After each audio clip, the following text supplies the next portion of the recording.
भारती। सखी सहेली।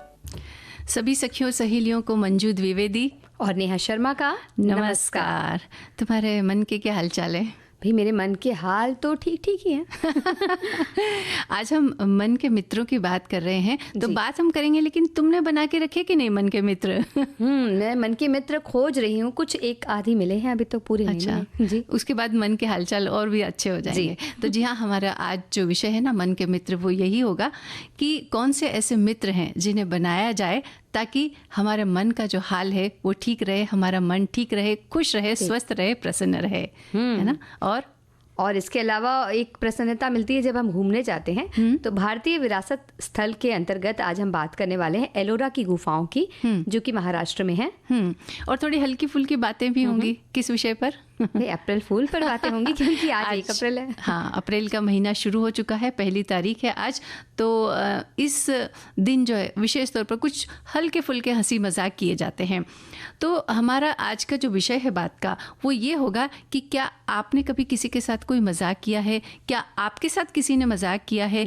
या किसी की बात से आपको बहुत खुशी मिली है या ठेस पहुंची है? क्या कभी आपने किसी को ठेस तो नहीं पहुंचाई, या आपने किसी को खुशी देने के लिए कौन सा ऐसा झूठ बोल दिया या कौन सी ऐसी बात कर दी जिसकी वजह से उसका दिल प्रसन्नता से भर गया? ऐसे आपके कुछ अनुभव होंगे, वो साझा हमसे कीजिए और हम उन्हीं मुद्दों पर बात करेंगे, है ना। और इसके अलावा आज दिवस है अंधत्व प्रतिबंधात्मक सप्ताह है आज, तो इस पर भी हम बात करेंगे। आज से शुरू हो रहा है ये सप्ताह। हाँ, 1 से 7 अप्रैल तक होता है ये।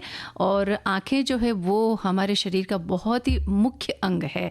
ऐसा अंग कि जिसके बिना हम इस धरती को, इस पूरी सृष्टि को, लोगों को, फूलों को, पहाड़ों को, नदियों को, अगर ये सही है तो हम देख पाएंगे, और अगर इनमें किसी तरह की कोई समस्या है आंखों में तो हम इन्हें देख नहीं पाएंगे। यानी संसार के जितने रंग बिरंगे नज़ारे हैं उनको देखने से हम चूक जाएंगे। तो इसके लिए आंखों का स्वस्थ रहना बहुत ही ज़रूरी है ना। और जब भी मतलब एक बच्चा भी अपनी आंखें खोलता है तो वो देखता है जो भी चीज़ें, उनसे उसको जो अनुभव होते हैं उस पर वो अपना जीवन जीता है। तो आंखों का हमारे जीवन में जो महत्व है आपने बताया ही। कई बार ऐसा होता है कि जन्मजात दृष्टि नहीं होती है, तो उसके कुछ उपाय किए जा सकते हैं, कुछ उपाय नहीं भी होते हैं। लेकिन जब दृष्टि मौजूद हो, हमारे पास हो, लेकिन उसकी देखभाल अच्छी तरह से ना की जाए, उसका ख्याल ना रखा जाए, तो दृष्टिहीनता हो सकती है। तो किस तरह से इससे बचें, ये बताया जाता है इस सप्ताह के अंतर्गत। और आंखों के रूप में जो वरदान हमें मिला है उसको हम गंवाएं नहीं, उसकी उचित देखभाल करें और आंखों को उपयोगी बनाए रखें, ये हमारा कर्तव्य भी है। बिल्कुल। और आंखों की उचित देखभाल और आंखों को दृष्टिहीनता से बचाने के लिए हर वर्ष 1 से 7 अप्रैल को सरकार की ओर से अंधत्व प्रतिबंधात्मक सप्ताह का आयोजन किया जाता है। इस सप्ताह भर में ये सुनिश्चित किया जाता है कि लोगों को न सिर्फ उनकी आंखों की देखभाल के प्रति जागरूक किया जाए, बल्कि उन्हें आंखों की उचित साज संभाल के लिए शिक्षित भी किया जाए। और पूरे सप्ताह में तरह तरह के कार्यक्रम रखे जाते हैं। जैसे आंखों की निःशुल्क जांच की जाती है, निःशुल्क चश्मा वितरण किया जाता है, लोगों को आंखों की उन बीमारियों की जानकारी भी दी जाती है जिससे दृष्टिहीनता हो सकती है, जैसे मोतियाबिंद, विटामिन ए की कमी, काला मोतिया, कुपोषण, संक्रमण आदि। और बड़े लोगों को समय समय पर आंखों की जांच करवाने के लिए भी उसके महत्व क्या है इसके बारे में जागरूक किया जाता है। किसी की अगर बहुत सुंदर आंखें दिखती है ना, कहते हैं ना झील सी गहरी आंखें तो ऐसी आंखों को देखकर हम कहते हैं ना, उफ युम्मा वाह क्या बात है, कितनी सुंदर आंखें। किसी की नीली आंखें होती तो वो भी एक आकर्षण का कारण होती, किसी की भूरी आंखें होती है तो उनका भी एक अपना आकर्षण होता है। तो आंखों का रंग चाहे कोई भी हो, लेकिन उनकी देखभाल करना ये बहुत महत्वपूर्ण बात है। और जो बातें जो हम सप्ताह मनाते हैं वो तो एक अलग बात है, लेकिन हर व्यक्ति को अपनी आंखों की देखभाल खुद ही करनी है और उसके लिए बहुत छोटे छोटे प्रयास करने होते हैं, है ना। अभी देखो हमने बहुत सारी बीमारियों की बात करी, तो जिन बीमारियों के नाम हमने लिए वो नेत्र संबंधी रोग हैं, लेकिन कई ऐसी बीमारियां भी होती है जिनका असर आंखों पर होता है, जैसे कि उच्च रक्तचाप, डायबिटीज़, किडनी संबंधी बीमारियां। ऐसी किसी बीमारी से ग्रस्त होने पर भी व्यक्ति को समय समय पर आंखों की जांच करवाते रहना ज़रूरी है और इससे छोटे पैमाने पर ही बीमारी का पता चलता है और उसका इलाज भी अच्छी तरह किया जा सकता है। और आंखों को स्वस्थ रखने के लिए भी मंजू जी कई उपाय कर सकते हैं। पहला तो पौष्टिक आहार लीजिए, उसके अलावा नियमित नेत्र की जांच करवाइए और तेज़ रोशनी सूरज की जो होती है उससे बचा कर रख सकते हैं आँखों को। धूम्रपान से बचना चाहिए। डायबिटीज़ होता है, उसको नियंत्रण में अगर रखें तो आपको ऐसा कुछ नहीं होगा। उच्च रक्तचाप का भी यही है, अगर नियंत्रण में रखा जाए तो आँखों को कुछ परेशानी नहीं होगी। स्क्रीन टाइम कम करना इन दिनों तो बहुत ज़रूरी है। उससे भी आँखें, और हम पलक झपकना भूल जाते हैं तो उससे भी आँखें सूखी हो जाती हैं और बहुत सारी परेशानियाँ होती हैं। इसके अलावा उम्र से संबंधित नेत्र समस्याएं जो होती हैं उनके बारे में भी समय पर हमें उपचार लेना चाहिए। कई बार ऐसा पता चलता है ना कि मोतियाबिंद है, पर हम सोचते हैं कि कब ऑपरेशन, अभी नहीं कराएंगे, बाद में कराएंगे, अभी नहीं चाहते। लेकिन ये जो जैसे उम्र बढ़ती उम्र के साथ ये जो बीमारियां होती हैं, मोतियाबिंद हो गया या कैटरेक्ट वगैरह, ऐसी जो बीमारियां होती हैं, इनका समय पर इलाज करवाना बहुत ही ज़रूरी है। इन्हें टाले नहीं और अच्छी जगह पर इसका इलाज करवाए, क्योंकि एक बार अगर ऑपरेशन करने में या कुछ ऐसी गड़बड़ हो जाती है, उसे सुधारना फिर बहुत मुश्किल हो जाता है। और ये आँख का मामला है, अगर एक बार आँख की रोशनी चली गई तो उसे फिर लाना बहुत एक कठिन कार्य हो जाता है। इसके लिए इसके प्रति लापरवाही ना बरतें। दूसरी बात ये कि जब ऑपरेशन हो जाता है उसके बाद में भी डॉक्टर बहुत सारी सावधानियां रखने की सलाह देते हैं, तो वो रखना भी बहुत ज़रूरी है। अभी तुमने स्क्रीन टाइम का जिक्र किया था, तो ये तो आजकल एक ऐसी बात है जो बहुत आम है, चाहे छोटे बच्चे हों, चाहे पढ़ने वाले बच्चे हों या फिर काम पर जाने वाले लोग हों, सबको स्क्रीन के सामने रहना पड़ता है। नहीं तो कई लोग तो बाय चॉइस, यानी कि अपनी उनकी इच्छा के हिसाब से भी वो बहुत समय तक मोबाइल देखते रहते हैं या अपने कंप्यूटर पर, अपने लैपटॉप पर काम करते रहते हैं। और होता ये कि आंखें वो झपकाना भूल जाते हैं, जिससे कई बार ड्राई आइज की समस्या हो जाती है और वो फिर किसी और बीमारी के रूप में सामने आती है। तो ऐसा है कि थोड़ी थोड़ी देर में एक तो पलकें आपको झपकाना ही है, और वहीं पर बैठे बैठे, चाहे आप ऑफिस में या घर में किसी भी तरह से अगर आप कंप्यूटर के सामने काम करें, तो छोटी छोटी कुछ जो है एक्सरसाइज होती है वो भी आप बैठे बैठे कर सकते हैं। अब इसके बारे में बात करें तो एक तो है कि जल्दी जल्दी थोड़ा सा पलकों को झपकाना, आँखों के आसपास का जो एरिया है, यानी कि भौवें तक का जो एरिया है, वहाँ पर हल्के हल्के से अपनी जो ये चुटकी होती है ना, इसमें है ना हाथों से उस चमड़ी को थोड़ा सा है ना, जैसे चुटकी हम कैसे लेते हैं उस तरह का एक व्यायाम होता है, वो आप कर सकते हैं आँखों के चारों तरफ। तो उससे क्या होता है, उसकी जो मसल्स है उसकी एक्सरसाइज हो जाती है, वो होता है। और सुबह और शाम को दोनों समय ठंडे पानी के छींटे आँखों पर देना, ये भी एक बहुत अच्छी एक्सरसाइज है आँखों के लिए। और आँखों को गोल गोल घुमाना चारों तरफ, ये भी आँखों के लिए एक बहुत अच्छी एक्सरसाइज है। तो ये छोटी छोटी, और इसके अलावा आप इंटरनेट पर और भी सर्च कर सकते हैं, या कोई इसका कोई विशेषज्ञ हो तो उनसे सलाह ले सकते हैं। और आँखों की ये छोटी छोटी एक्सरसाइज है, ये करके भी आप अपनी आँखों को स्वस्थ रख सकते हैं और उसकी रोशनी को बढ़ा सकते हैं। जैसे कि वो दूर की तरफ एक हम लक्ष्य रखते हैं और उसके बाद पास देखते हैं, वो उस तरीके की एक्सरसाइजेस भी कर सकते हैं। हाँ, एक दिया रख करके उसे बहुत देर तक देखा जाता है, तो वो एक त्राटक क्रिया जिसे कहते हैं, वो क्रिया भी हम कर सकते हैं। तो ये तो बड़ों की बात होगी, लेकिन छोटे बच्चों का भी विशेष ख्याल रखना जरूरी है। कई बार क्या होता है, कोई जो तीखे कोई खेल खिलौनों या ऐसे कोई उसमें कोई चीज़ होती है, तो वो अगर आंखों में लग जाए तो बच्चे की आंखों को नुकसान पहुंच सकता है। या दो भाई बहन अगर खेल रहे हैं और कुछ ऐसी चीज़ों से वो खेल रहे हैं कि एक ने दूसरे को मार दिया और उसकी आंख में लग गया, तो ये बहुत ही ज़्यादा नुकसानदायक चीज़ें हो सकती है। तो ये सावधानी भी हमें रखनी होगी। बिल्कुल। और आंखों को स्वस्थ रखने के लिए जहाँ हम नियमित जांच करवाते हैं, वहीं ये भी ज़रूरी है कि हम नेत्रदान करें, क्योंकि हमारे बाद किसी व्यक्ति को आंखों की रोशनी मिल सकती है इससे। और नेत्रदान की कमी के कारण भी दृष्टिबाधित व्यक्तियों को आंखों की रोशनी देना उस पैमाने पे संभव नहीं हो पाया जितना हो सकता है। तो ये हमें करना चाहिए। साथ ही जो ये सप्ताह है हमारा, और इस सप्ताह के मौके पर हम ये प्रण ले सकते हैं कि अपनी आंखों का उचित ख्याल तो रखेंगे और नेत्रदान भी करेंगे। हाँ, नेत्रदान करने के प्रति अभी लोगों में बहुत ज़्यादा जागरूकता नहीं है, तो इसके प्रति भी जागरूक होना आवश्यक है। आपकी आंखों से आपके जाने के बाद किसी व्यक्ति को दृष्टि मिल सकती है, इससे बड़ी बात या इससे बड़ा अच्छा काम और कुछ हो नहीं सकता। तो हमें ये प्रण लेना है।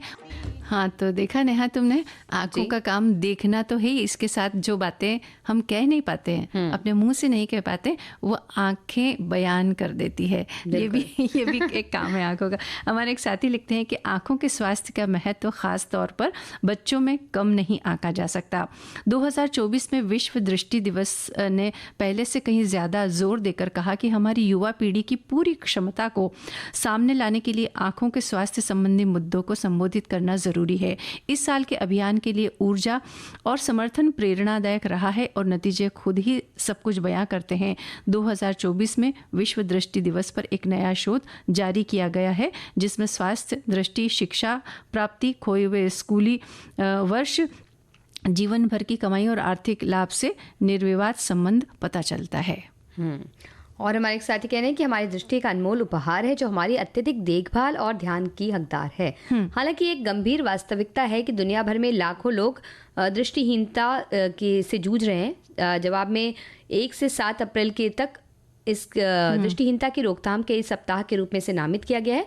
ये उत्सव व्यक्तियों के लिए एक मार्मिक आह्वान के रूप में कार्य करता है जो उम्र से संबंधित मैकुलर डिजनरेशन सहित आंखों की बीमारियों के जोखिम को कम करने के लिए विवेकपूर्ण जीवन शैली विकल्पों और नियमित नेत्र जांच के महत्व पर जोर देता है। एक साथी लिख रहे हैं कि योग में 1-2 आसन हैं जिससे आंखों की रोशनी बढ़ती है। एक तो अपनी दोनों हथेलियों को रगड़कर आंखों पर रखने से रोशनी बढ़ती है। हाँ, ये भी एक व्यायाम है जो हम बताना भूल गए थे। और हमारे एक साथी कह रहे हैं कि मुंह में कुल्ला भरकर आंख में ठंडे पानी की छींटे मारने से आंखों की ज्योति बहुत अच्छी रहती है, रोज करना चाहिए। और साथी ये भी लिख रहे हैं कि उम्र अधिक समय तक फ़ोन या स्क्रीन इस्तेमाल से आंखों में कुछ न कुछ समस्या होती है। इनमें थोड़ा बहुत कटौती कर ली जाए तो बहुत कुछ बचत हो सकती है। उम्र के साथ जो समस्याएं होती है उसको समय समय पर डॉक्टर को दिखाते रहें और इलाज करवाते रहें। और हमारी एक और साथी कह रही कि गर्मियों के दिन में मेरी आंखों की परेशानी बढ़ जाती है। मैं जब डॉक्टर से मिली उन्होंने बताया कि मोबाइल के चलते और गर्मी की वजह से आंखों में नमी की कमी हो जाती है। उन्होंने एक आई ड्रॉप सजेस्ट किया जिसे मैं दिन में एक बार जरूर डालती हूँ। हाँ, लेकिन आई ड्रॉप हमें हमेशा नहीं डालना है, बल्कि जो उसका कारण है उसे हमें हटाना है। संदेश के बाद चलो अब थोड़ा सा घूम आते हैं। भारतीय विरासत स्थल के अंतर्गत आज हम बात करेंगे एलोरा की गुफाओं के बारे में, जी है ना। महाराष्ट्र के औरंगाबाद में यूनेस्को के 2 विश्व धरोहर स्थल हैं, अजंता की गुफाएं और एलोरा गुफाएं। एलोरा की बात करें तो औरंगाबाद से 30 किलोमीटर की दूरी पर है और अजंता की गुफाओं से 80 किलोमीटर दूर है। ये तकरीबन 100 गुफाओं का 2 किलोमीटर की दूरी में फैला इलाका है। इनमें से कुछ 30 से 34 गुफाएं आम जनता के लिए खुली हुई हैं और इन्हें देखने में भी आपका पूरा दिन लग जाता है। इन्हें इतनी 100 तो हम देख भी नहीं पाएंगे। 30 से 34 जो गुफाएं वही देखने में पूरा दिन हो जाता है, क्योंकि पत्थरों पर जिस तरह से तरह तरह की आकृतियां उकेरी गई हैं, आप उन्हें देखते हुए समय को भूल जाएंगे और ये पूरा दिन जो है ऐसा निकल जाएगा। बिल्कुल। और यहाँ बौद्ध, जैन और हिंदू धर्म से संबंधित गुफाएं हैं। और सबसे प्रसिद्ध स्मारक की अगर हम बात करें तो वो है कैलाश मंदिर। द्रविड़ शैली में बना हुआ है और इसकी खासियत ये है कि पूरे पहाड़ को काट कर तराश कर इसे बनाया गया है और ऊपर से आप इसे देखेंगे तो रथ की आकृति के जैसा ये नजर आता है। इसका निर्माण किया गया ऊपर से नीचे की ओर, तो यानी कि पहाड़ को काटते तराशते हुए एक रथ की आकृति ऊपर से बनाते हुए वो नीचे तक पहुंचे और बाद में नीचे पूरा मंदिर बनाया गया है। 273 फीट लंबा, 154 फीट चौड़ा ये मंदिर है और पत्थरों को खंड खंड में बांट कर काटा गया है और बाद में ये 90 फीट ऊंचा मंदिर बनाया गया। बाहर से जितना खूबसूरत है ये, अंदर से भी उतना ही बेहतरीन है। विशालकाय हाथी के स्तंभ, खुले मंडप में बैठा नंदी, पत्थर की दीवारों पर चारों ओर उकेरी गई आकृतियाँ जिसमें कहीं कृष्ण लीलाएं हैं, कहीं रामायण महाभारत की कथाएं हैं। इस एक मंदिर में ही आप पूरा दिन बिताना चाहेंगे। जब आज के जैसी तकनीक मौजूद नहीं थी तब ऐसा सोचना और उसे मूर्त रूप देना अपने आप में ये आश्चर्य से भर देता है हमें। बिल्कुल। और कैलाश पर्वत के अलावा यहाँ बौद्ध और जैन धर्म की गुफाएं भी हैं। बौद्ध धर्म की गुफाओं में विद्यार्थियों के रहने की जगह, शिक्षा ग्रहण करने की गुफाएं आप देख सकते हैं। यहाँ भगवान बुद्ध की कई अनोखी प्रतिमाएं भी देख सकते हैं जिसमें 15 फीट की एक मूर्ति उल्लेखनीय है। वहीं जैन धर्म की गुफाओं को देखने के लिए आपको थोड़ी दूसरी ओर जाना पड़ता है और इसके लिए अंदर ही एक बस की व्यवस्था होती है। अगर आप चाहें तो पैदल भी जा सकते हैं। हाँ, और 1983 में एलोरा को विश्व धरोहर स्थल में शामिल किया गया। यहाँ जाने से पहले ये सुनिश्चित करें कि आप खूब चल सकते हैं, यानी पाँव में कोई तकलीफ तो नहीं है और आपके जो फुटवेयर है ना, जूते चप्पल जो भी, वो भी थोड़े आरामदायक होने, क्योंकि यहाँ आपको बहुत चलना होगा, सीढ़ियाँ चढ़नी होगी और आप अपने साथ पानी की बोतल रखें, कुछ हल्का खाने का भी रख सकते हैं और अच्छे जूते पहने ताकि चलने में आपको आसानी हो। और धूप से बचने के लिए टोपी, स्कार्फ आदि रखें, आरामदायक कपड़े पहने और आमतौर पे सुबह अगर आप जल्दी जाएं तो ज़्यादा अच्छा है, क्योंकि मौसम भी थोड़ा अच्छा मिलता है और लोग भी कम होते हैं। और हम घूम रहे थे कहाँ? हाँ, एलोरा है ना। तो हम ये कह रहे थे कि भाई धूप से बचने के लिए आपको टोपी, स्कार्फ आदि आपको ये रखना चाहिए। आरामदायक कपड़े पहने ताकि वहाँ धूप में जब आप चलें तो थोड़ा आराम से चल सकें, है ना, परेशानी ना हो। और सुबह जल्दी जाना आपके लिए फ़ायदेमंद होगा क्योंकि मौसम भी अच्छा मिलेगा और आप आराम से वहाँ घूम सकेंगे। और इसके अलावा वहाँ जाने के लिए मई और जून के महीने को ना चुने, क्योंकि गर्मी अपने चरम पर होती है। हाँ। और वहाँ आप बस खुले में घूमेंगे तो परेशान हो सकते हैं। नवंबर से फरवरी का सबसे अच्छा समय है यहाँ जाने के लिए। और इसके अलावा अगर आप चाहें तो अगस्त से सितंबर माह में भी आप ये यात्रा कर सकते हैं। और एलोरा के लिए आपको टिकट लेनी पड़ती है अंदर जाने के लिए। और 15 वर्ष से जो कम उम्र के बच्चे होते हैं उनके लिए कोई टिकट नहीं लगती। कैमरे का अलग से आपको एक मूल्य देना होता है अगर आप कैमरा लेके जाना चाहते हैं। अच्छा, और इसके अलावा आज के दिन यानी मंगलवार के दिन या मंगलवार के दिन वो बंद रहता है। तो इसके अलावा कोई भी दिन आप वहाँ जा सकते हैं, क्योंकि इस बात का ज़रूर हमें ध्यान रखना चाहिए जब भी हम कोई ऐसे स्थल देखने के लिए जाते हैं। पता चलता है कि हम इतनी दूरी तय करके इतनी मुश्किलों से वहाँ पहुँचे और पता ये चलता है कि भाई आज तो वो स्थान जो है वो बंद रहता है। तो मंगलवार के दिन वो बंद रहता है। तो इस बात का ख्याल रखें। बुधवार से सोमवार हर दिन सुबह 6 बजे से शाम 6 बजे तक एलोरा की गुफाएं खुली रहती है। पहुंचना बहुत आसान है। औरंगाबाद से ही यहाँ पहुंचा जा सकता है। आप सड़क मार्ग या रेल मार्ग किसी भी रास्ते से आप जा सकते हैं। बस आपको पहले औरंगाबाद आपको पहुंचना होगा। एक हमारे साथी ने एक बात लिखी है कि भारतीय विरासत स्थल एलोरा की गुफाएं औरंगाबाद जिले में स्थित है। गुफाओं में भव्य मूर्तियों को देखकर आश्चर्य होता है कि उस समय जब इतने संसाधन भी नहीं थे तब कैसे बड़ी बड़ी चट्टानों को सिर्फ छेनी और हथौड़ों से काट कर ये गुफाएं बनाई गई है, जहाँ इनमें लंबे चौड़े बरामदे, हाथी, हिंदू बौद्ध मूर्तियों और जैन धर्म के मंदिर मुख्य हैं। और इसके अलावा जो है बहुत सारी मूर्तियां हैं। तो ये सब देख करके बहुत हमें आश्चर्य होता है जी। और सचमुच नेहा, अगर हम बात करें ना तो मैं भी वहाँ जा कर के आई हूँ और जाने के बाद जिस एक असीम शांति का अनुभव वहाँ होता है उसे सिर्फ अनुभव ही किया जा सकता है। अगर हम यहाँ कहेंगे आपको तो शायद वो बात उतनी समझ में नहीं आएगी, लेकिन जब वहाँ जाते हैं उस शांति को जब हम महसूस करते हैं, उन चीज़ों को देखते हैं तो वाकई में मन बहुत प्रफुल्लित होता है और आनंदित होता है। तो एक बार जाकर के आप उसका आनंद लीजिए। और ये देखने से हमें ऐसा लगता है कि उस ज़माने में जो ये हम जैसे बातें करेंगे उस वक्त कितने अच्छी तरह से बनाया गया और क्या किया गया, उसको अब जब हम जाके सब देखते हैं तो हमें ऐसा लगता है कि हम कुछ भी नहीं है इतना। हम सोचते हैं कि हमारे पास ये संसाधन है, हम ये कर सकते हैं, बड़ी बड़ी बिल्डिंग्स रातों रात खड़ी कर देते हैं, लेकिन वो चीज़ हम अभी भी नहीं बना सकते जो बना के हमारे पूर्वज बना चुके हैं। तो उसे मन को खुशी मिलती है। यानी अगर हम मन के मित्रों की बात करें तो इस तरह से किसी स्थान पर घूमना ये भी एक हमारा मन का मित्र हुआ है ना। चलो, कहते हैं कि मन के हारे हार है, मन के जीते जीत। वो हमारा मन ही है जो हमें सही रास्ता दिखा सकता है, लेकिन इसके बिना हमें भी अपने मन की देखभाल करना ज़रूरी है। मन को शांत और खुश रखने के लिए हम 4 भावनाओं को अपना सकते हैं और धीरे धीरे इसका असर हमारे मन पर नज़र आने लगता है। दोस्ती, सहानुभूति, खुशी और उदासीनता, ये 4 भावनाएं हमारे मन के मित्र हैं। किनके प्रति कौन सी भावना होनी चाहिए ये हमारे मन को सीखना या सिखाना बहुत ज़रूरी है। बिल्कुल। और बात करें दोस्ती की तो हमें दोस्ती उस व्यक्ति से करनी चाहिए जो बहुत खुश है, आनंदित है, अपने काम में मगन रहता है। तो ऐसे व्यक्ति से जब हम दोस्ती करते हैं तो हम भी खुश हो जाते हैं, हम भी खुश रहना सीखते हैं। लेकिन अगर हम इनसे दोस्ती नहीं करते तो एक वक्त ऐसा आता है जब हम इनकी खुशी देखकर हमें ऐसा लगता है कि हमारे मन में नकारात्मक भाव आने लगते हैं, हम उनकी कमियां देखने लगते हैं। वो दिन भर हंसते रहते हैं, वो ये करते हैं, कुछ ना कुछ कमियां निकालते हैं या उनसे जलने लगते हैं उनकी इतनी खुशी देखकर। अगर हम उनके दोस्त नहीं बनते तो हम वो खुशी का कारण नहीं जान पाते और अपने अंदर वो खुशी अपना नहीं पाते। सही बात है। तो हम उनसे जलने लगते हैं, अपने मन को नुकसान फिर हम पहुंचाने लगते हैं। कहते भी हैं कि अच्छे दोस्त हमारे जीवन में होना बहुत ज़रूरी है। कई सारी बातें ऐसी होती हैं जो हम अपने परिवारजनों से साझा नहीं कर पाते हैं या बोल नहीं पाते हैं, लेकिन मित्र अगर हमारे पास अच्छे हैं जिनसे हम अपने मन की कोई भी बात कह सकते हैं तो वहाँ हम दिल खोल करके अपनी कोई भी अगर समस्या हो तो भी साझा कर सकते हैं और वो उसका निवारण भी कर सकते हैं। कोई खुशी की बात हो तो जाके हम उन्हें तुरंत बता सकते हैं। और दोस्तों के साथ मिल बैठकर हंसना, मुस्कुराना, हंसी मजाक करना, ये सब करने से पूरे दिन भर काम की जो एक थकान है वो निकल जाती है, मन प्रफुल्लित हो जाता है और अगले दिन के लिए मन फिर से तैयार हो जाता है। इसलिए अच्छे दोस्तों का हमारे जीवन में होना अति आवश्यक है जी। और इसके अलावा अगर हम बात करें सहानुभूति के भाव की, तो जैसे कोई व्यक्ति ऐसा है जो दुखी रहता है, परेशान रहता है या गुस्से से भरा हुआ दिखता है, किसी के प्रति उसके मन में गुस्सा है, तो उससे हमें सहानुभूति रखनी चाहिए। हाँ। उससे दोस्ती मत कीजिए, उसके साथ सहानुभूति रखिए, क्योंकि दोस्ती करेंगे तो संगत का एक असर आपके अंदर आता है। तो कहीं ना कहीं वो व्यक्ति दिन भर अगर गुस्से में रहता है, किसी से चिढ़ा रहता है, तो वो आपसे वही बातें बार बार करेगा, आप उसके साथ पूरे वक्त रहेंगे, तो आपके मन में भी किसी न किसी के प्रति गुस्सा आने लगेगा, आपको भी उस तरीके का कोई व्यक्ति अपने जीवन में नजर आने लगेंगे और फिर आपके अंदर भी वो भावनाएं आने लगेंगी।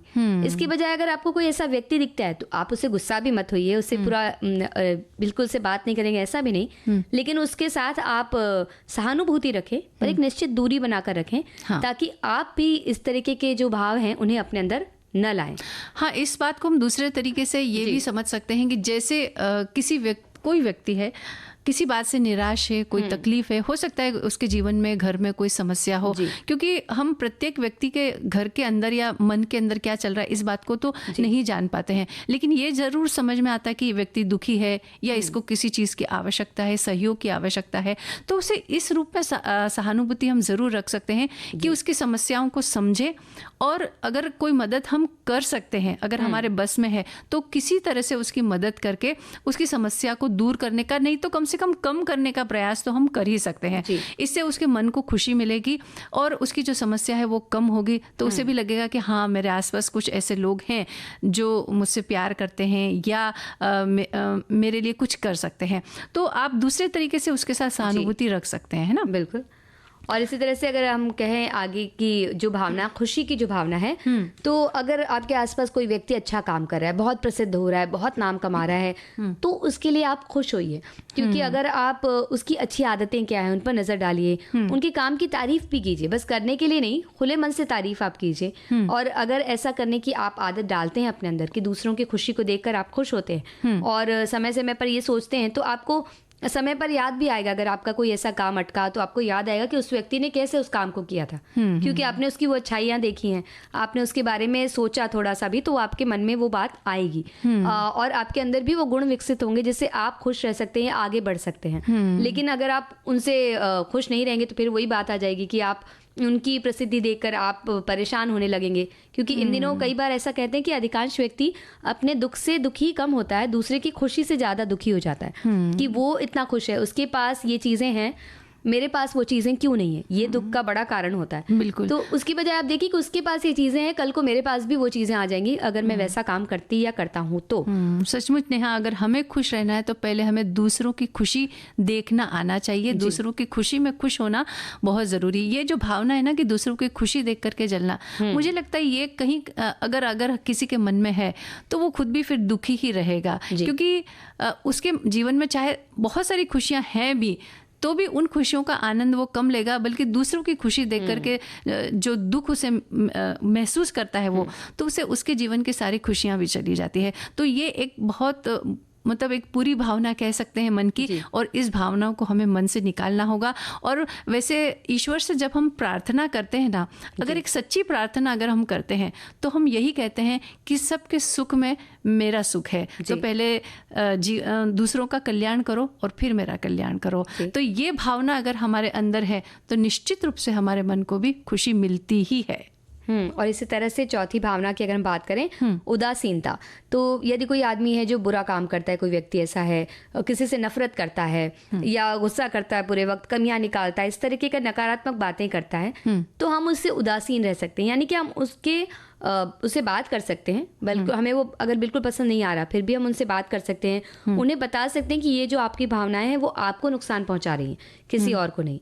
यहाँ तक हम उनसे बात कर सकते हैं, लेकिन हम उनसे नफरत ना करना शुरू कर दें कि हमें बिल्कुल पसंद नहीं है, वो तो ऐसा है, ये ऐसा है, इस तरीके की जो बातें हम उनके प्रति करते हैं, तो इससे हम खुद को नुकसान पहुंचा रहे हैं, उनको नहीं। तो उदासीन रहे, यानी आप अपने अंदर जो हैं, आप अगर एक सकारात्मक व्यक्ति हैं तो आप सकारात्मक रहिए। कोई अगर नकारात्मक आपको दिखता है तो आप उससे मिलकर यूं ही चले जाएं, जैसे हम रास्ते में किसी भी अजनबी से मिलते हैं और चले जाते हैं। हमें फ़र्क नहीं पड़ता कि वो आज गुस्सा कर रहा था, लेकिन वो आगे क्या करता है क्या नहीं करता उससे हमें फ़र्क नहीं पड़ता। कहने का मतलब ये है कि हमारे आसपास सकारात्मक और नकारात्मक दोनों ही तरह की चीज़ें होती है, दोनों ही तरह का वातावरण होता है, दोनों ही तरह की भावनाएं होती है। अब ये हमारे ऊपर निर्भर करता है कि हम किस चीज़ को हमें अपनाना है और किस चीज़ के प्रति हमें उदासीन रहना है, यानी उसके प्रति हमें प्रतिक्रिया कुछ नहीं देनी है। ठीक है तो है, अब उसको हम कुछ कर नहीं सकते हैं, तो उदासीन रह करके उस चीज़ को बस वहीं पर ख़त्म कर दे, उसका अपने ऊपर असर ना होने दे, उस अपने मन पर उसका असर ना होने दे।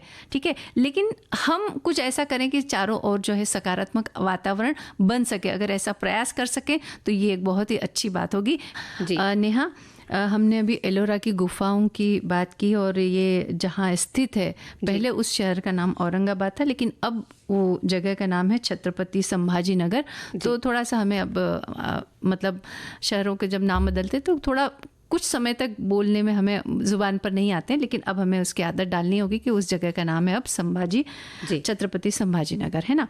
अब हम मन की बात करते हैं। बहुत सारे श्रोताओं ने हमें लिख भेजी है, बहुत सारी बातें लिखी हैं, और एक साथी ये लिख रहे हैं कि हमारे मन के मित्र हम स्वयं होते हैं, हमारा आत्मविश्वास होता है और दृढ़ संकल्प होता है, साथ में सकारात्मक हो तो क्या ही कहना। आत्मविश्वास का हाथ पकड़े, दृढ़ संकल्प के पैरों के साथ सकारात्मक की दृष्टि है तो इससे बड़ा मित्र और कोई नहीं है। हमारा मन हमारे वश में है तो यही हमारा सबसे बड़ा मित्र है। बिल्कुल। और हमारे साथी कह रहे हैं मन तो हमारा साथी होता है, इसमें पूरा संसार छिपा है, बस वृत्ति की प्रकाश अंधकार में है। और ये भी लिखते हैं कि जिस प्रकार ज्ञान का कोई स्वरूप नहीं है वह मन की ही एक शक्ति है, उसी प्रकार मन का भी कोई स्वतंत्र अस्तित्व नहीं है। इच्छा और विचार करने की शक्ति का ही नाम मन है। इसलिए मनोनिग्रह के लिए, मन को वश में रखने के लिए सर्वोत्तम उपाय यह है कि उसे निरंतर विचार निमग्न रखा जाए। कहते भी है ना कि खाली दिमाग जो है वो शैतान का घर होता है, तो यानी मन को ऐसा खाली ना रहने, किसी न किसी काम में उसको उलझाए रखें और कुछ करते रहें, तो मन को ज्यादा सोचने का वक्त नहीं मिलेगा, बेकार की बातें सोचने का। और हमारे साथी कह रहे हैं कि मन को अपना मित्र बनाने के लिए उसे नियंत्रित करना और सकारात्मक विचारों से भरना महत्वपूर्ण है। इसके लिए नियमित रूप से ध्यान, योग और सत्संग करें और मन को अच्छे विचार दें। अच्छी अच्छी बातों से मन को समझाया जा सकता है। मन को सदैव अपना मित्र बनाएं, कभी भी मन को शत्रु न बनाएं। एक साथी ये भी लिख रहे हैं कि अरस्तु ने हजारों साल पहले ही अपने शिष्यों को बताया था कि इस संसार में न तो कुछ अच्छा है और न कुछ बुरा है, हमारे मन की दशा के अनुसार वो अच्छा या बुरा हो जाता है। अर्थात हमारी परिस्थितियों का सृजन हमारी मनोदशा करती है। हमें सूक्ष्मता से ये देखना चाहिए कि हमारी मनोदशा का निर्माण करने वाला मन कितना स्वस्थ है, वो हमारे लिए सकारात्मक है या नकारात्मक। इसका परीक्षण हमारा विवेक करता है। और हमारे एक साथी कह रहे हैं कि बातें तो आप दोनों बहुत अच्छी बता रही हैं, पर इसका लाभ तो तभी मिल सकता है जब हम इन बातों पर अमल करें, न कि सिर्फ सुने और दूसरों को बताएं। सही बात है। और ये जो चारों भाव हैं ये हमें हमारे परिवार में देखने को मिलते हैं। हमारे परिवार के सदस्य दुख से सहानुभूति देखते हैं और हमारी खुशी में शामिल होते हैं। बिल्कुल हर परिवार में ये होना ही चाहिए। और हमारे साथी कह रहे हैं कि एक सच्चा मित्र वो होता है जो आपकी खुशियों और दुखों में साथ देता है, आपकी गलतियों को छुपाता नहीं बल्कि सुधारने में मदद करता है और हर परिस्थिति में आपका समर्थन करता है। हम ऐसे मित्र को सच्चा मित्र कह सकते हैं जो हमें उत्तम संकल्पों से दृढ़ करेगा, बुराइयों और त्रुटियों से हमें बचाएगा, हमें सत्य, पवित्रता और मर्यादा रूपी मानवीय मूल्यों को पुष्ट करेगा और बुरे मार्ग से हमें बचाएगा। ठीक है। और अब बात करते हैं अप्रैल महीने की, है ना। एक साथी हमारी लिख रही हैं कि हमारे बचपन में तो 1 अप्रैल को माहौल बड़ा खुशनुमा रहता था। जिसके घर में नई बहू बेटी रहती थी उन्हें खूब अप्रैल फूल बनाया जाता था। पड़ोस की लड़कियां रिश्ते वाली भाभी और चाची को अजीब अजीब पदार्थ का लड्डू बनाकर उस पर एल्यूमिनियम फॉइल चिपका कर देती थी कि लीजिए बायना है, इस तरह की।